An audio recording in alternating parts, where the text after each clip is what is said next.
First and foremost, just briefly to let you know how much we appreciated you spending. I see a lot of familiar faces who were, hovering around and listening and taking great pictures and kind of recording and archiving the day. And we here, I've been so impressed with the quality and level of student media coming out of Ithaca College. And so I think you heard from Eve Burton in the video this morning, who's the general counsel at Hearst, one of the national voices who spoke today. I have a long history and have taken great pride in really engaging openly with student media groups, largely because I learn a lot in the process. I think it's really good for us to collaborate and know each other while still giving you room to report the news and do what you do for the student body. I'm sorry that it's at the tail end of the day, but the idea was that you actually would get a really full picture, hopefully, of us, and that at the end of the day we could regroup and you can get some information. I guarantee you, even though I'm eager to get to know you in the next 4 months, we won't have time to really do that while I'm away, just to give me room and space to do what I need to do at Rutgers Newark, and also to take a little time off and move to your great town.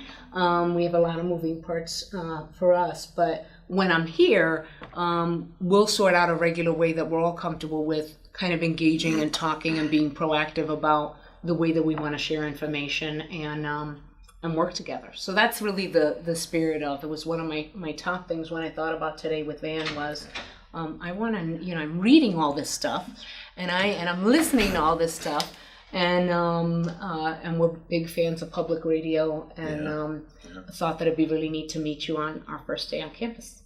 So. And we really appreciate too, like Dave was saying, we appreciate you taking this time. And thank you. We're usually only waking up at this point, but I got it. Can we I just wanted to start by asking you about your day here, because obviously it's been a long one, but how has it been for you, and have you gotten a lot out of Ithaca, kind of seen what you need to see? I don't think I'm pandering to the press when I say this, but I came. Van's a former journalist, by the way. And I got to come here a few months ago, Saturday. I went to the Park School and I got to see some of you guys in the studios and doing work. He was here on a top secret. Yeah, you guys are doing work unsupervised, and I was so blown away by that. And that's the thing I took away from the visit, was seeing you all at work on your own. Being trusted with that equipment and putting together, quality product on the weekends outside of your coursework as well.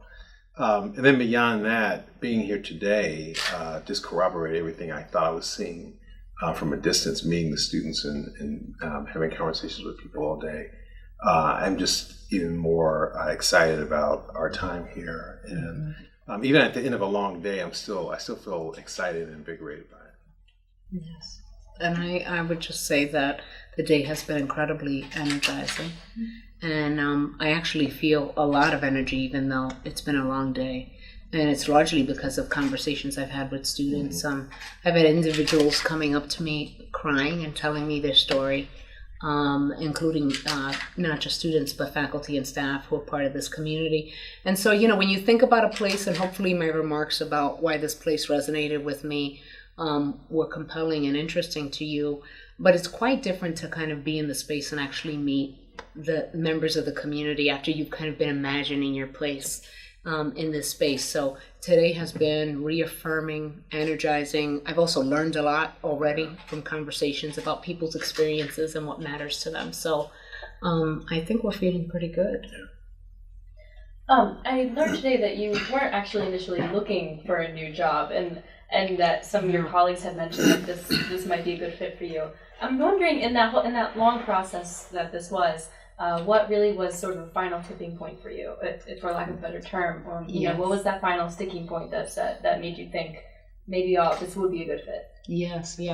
Well, you should know that throughout my career, I've been really fortunate. The positions that I've held in the last 16 years have really been callings, have been moments in my career. When I was sitting and running the Posse Foundation, as you can imagine, because of what I shared about being a Posse scholar, I was sitting in my dream job. a big decision after 6 years to move on and try to do the work of Posse from the inside of a liberal arts college, which is what inspired me to go to Middlebury, where I thought I could do really innovative work. So I footnote that because when I was nominated and kind of thought and was intrigued, but I thought, not great timing. It's not what I was thinking about. You know, I've been doing excellent and really important work at Rutgers Newark, and the honors living and learning community that you learned about today is a labor of love for me. You know, it's really it really encompasses so much of my values and what I care about. So the tipping point for me was really meeting with the search committee and members of your staff, faculty, and student government councils when I had spent ample time with the search committee and then got an opportunity to meet some of your council members. It was just like this moment, and you should know I did a lot of homework. I talked with my mentors and my confidants, people I deeply respect, and something just kept pulling me to what you were doing and trying to do here. And we had long conversations. This is, you know, when you take on a presidency, it's a team decision, it's a family decision. And Van and I are doing this together. And the stakes are high. It's a big role. And when you decide to serve an institution like this decision that we've made, you're really committing, it's not a 9-to-5 job. You're committing your life to a place that you deeply believe in. And I wanted to feel like I was there, you know, it was so clear to me that I deeply believed in you and that I could be myself here.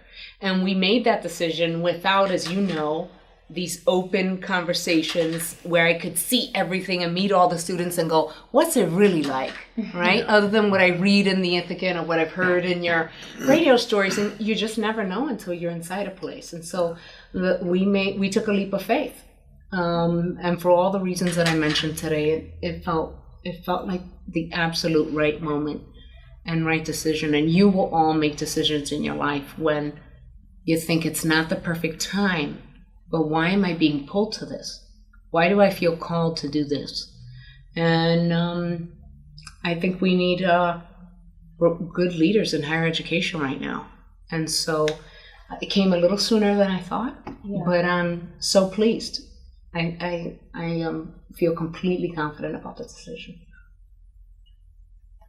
Going back to your experience with the Posse Foundation and your role there and being one of the scholars, how did that kind of affect your views of accessibility and diversity, inclusion, these words that we've been using most of the day? How did that affect how you see them in higher education and how you kind of want to act? You mean being a Posse scholar? Yeah, being a Posse scholar and then working as the director, was it? The executive vice president. Mm-hmm. Well, it was just so formative for me, you know. So one thing that you should know about me is when I have been in higher ed spaces as an undergraduate, as a graduate student when I went to Duke without a Posse, by the way, and I was the only person of color in my class. I was the only Latina or any person of Hispanic background in the entire department. And I've been very accustomed to, in my life, negotiating different aspects of my identity in spaces that weren't historically created for people like me. And so Posse really, it gave me a base to be able to tackle that and negotiate that at an institution, at Vanderbilt. And, I never imagined becoming a trustee. I never imagined getting an MA and a PhD. I love my alma mater.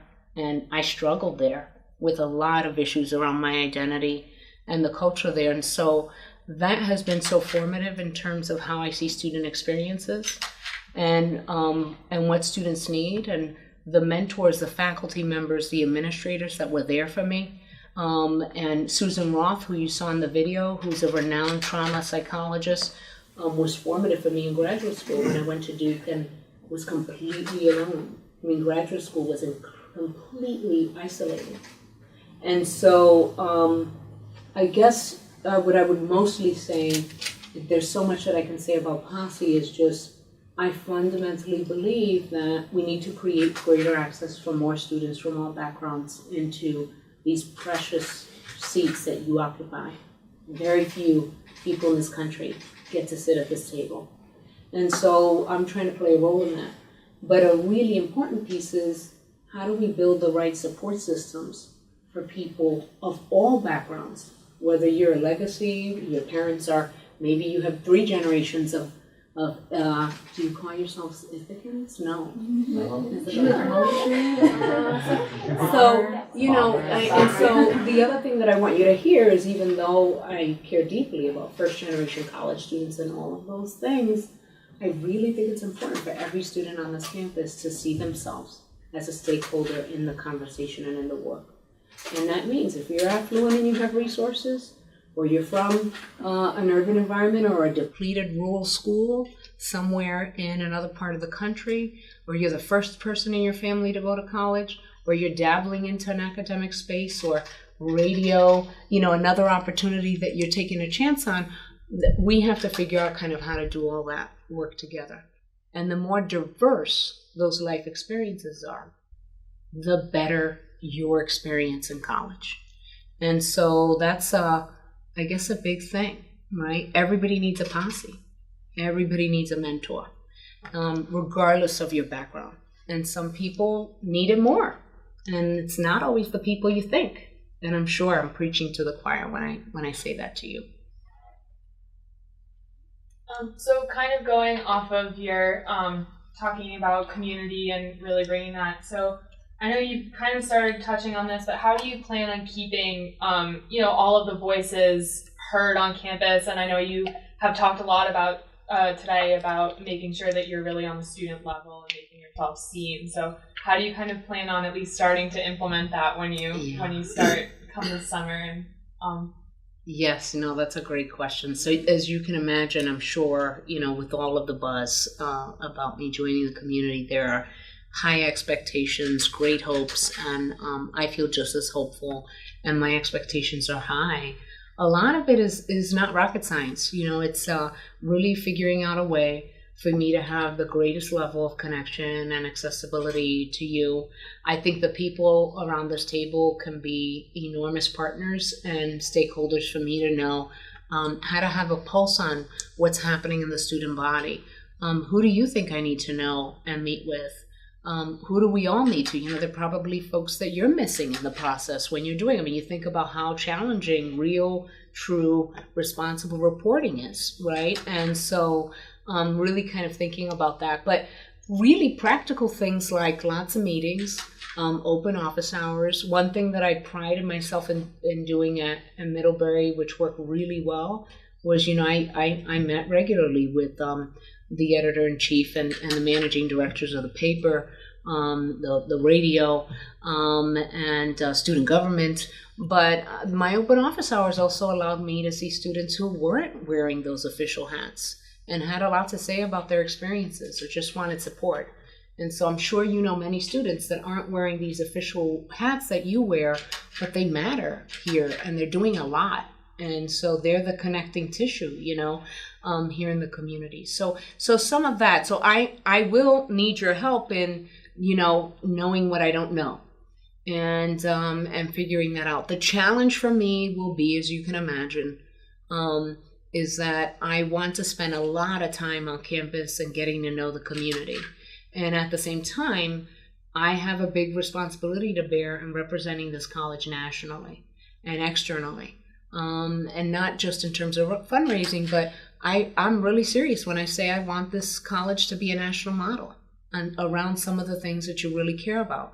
And you already have tremendous strengths in so many ways, which is why I was so excited to join you. But part of my work will also be sharing what's going on here externally to really shape what's happening in higher ed in general. So I'm going to try to balance that the best way that I can. Earlier we talked in the media conference earlier about the challenge of balancing keeping costs down while having a good quality education here and also increasing access to higher education for a wide variety of students. I was wondering if you could talk more about maybe your experience with fundraising or finding alternative revenue sources to be able to strike that balance? Sure. So I've had many years of fundraising experience, ranging from big foundations to individual donors, alums, parents. Just now, more in the public sector, but largely through private fundraising dollars. A lot of what you mentioned, there's so many levers, right? Mm-hmm. So part of the hard work of this community is, even if things were completely fabulous and we communicated really well and we trusted each other and we were all around the table, the most honest version of an institution is when you're really deciding, where are we really going to prioritize our dollars, our human capital?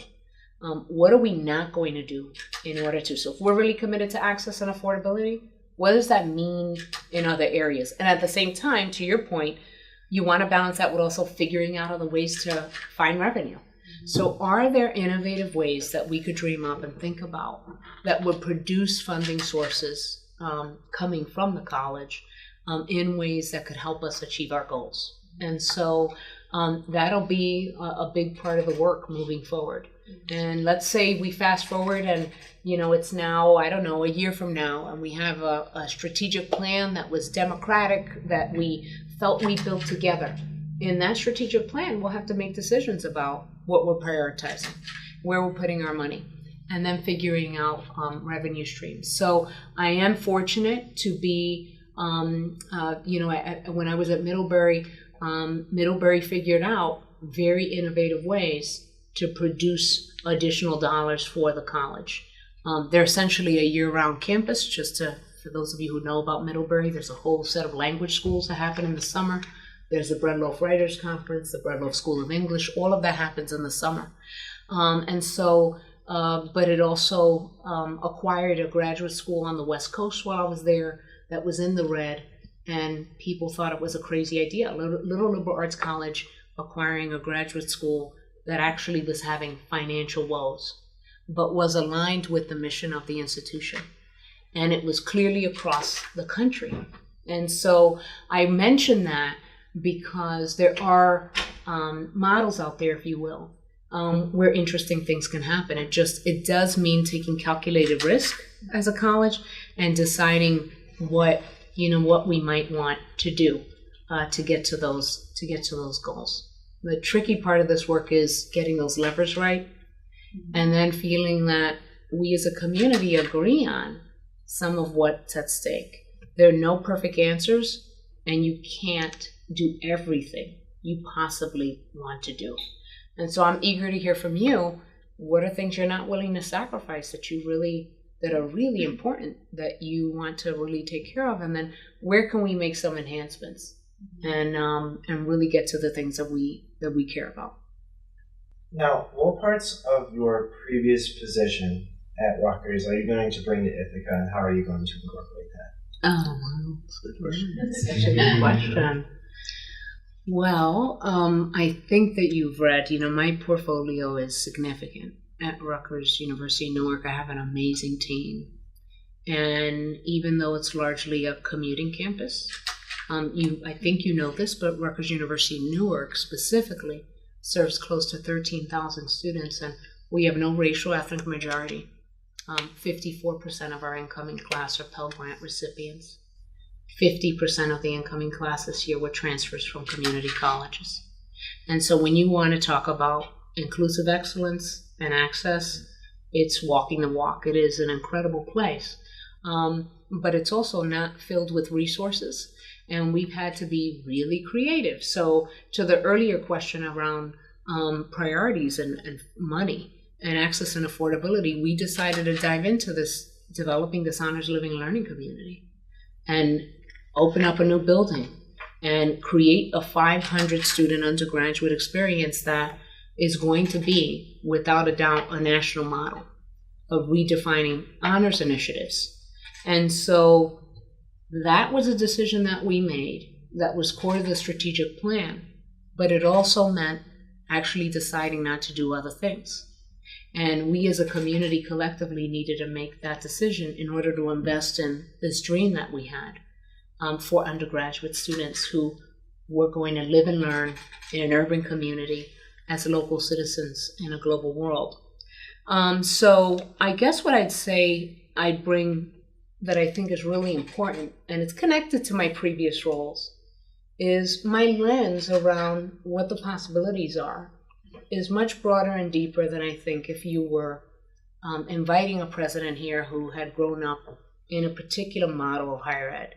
If I were just at an elite liberal arts college or had just done community college work. And so I feel like I'm coming to you in this role, not feeling the restrictions of a particular model, but thinking of a more expansive approach. And I actually think that's fundamental for the future of the academy, because we can't continue to do things the way that we have done them. And that takes leadership that can reimagine the possibilities and see huge assets in different institutions. Community colleges, some of them have some of the best retention and success models that I would pair up against any top elite liberal arts college in the country. And those are colleges that can teach a lot of lessons across the sector. And the same way that I've learned, I mean, Van has dedicated his career largely to large public research universities. We both, went to an undergraduate college in Ohio. We're both first in our family to go to college. And we've been around. You started your teaching career at a community college. That's right. Yeah. And so I think, we have a lens that will stretch this place, I think, in a way that's interesting, that hopefully you'll invite. And I would urge you as students, when you think about, what's not right about the college or what needs to be better, do your homework and look at what's happening nationally. You are not alone. And in some ways, you're ahead of the curve in some areas. But in other areas, there are other kinds of things that other students are saying and doing and experiencing at other places. And we can learn a lot from them. And I'm sure the same way that many students across sectors can learn about what you're doing here at Ithaca College. So with that, I hope that we'll be able to do some really good work together.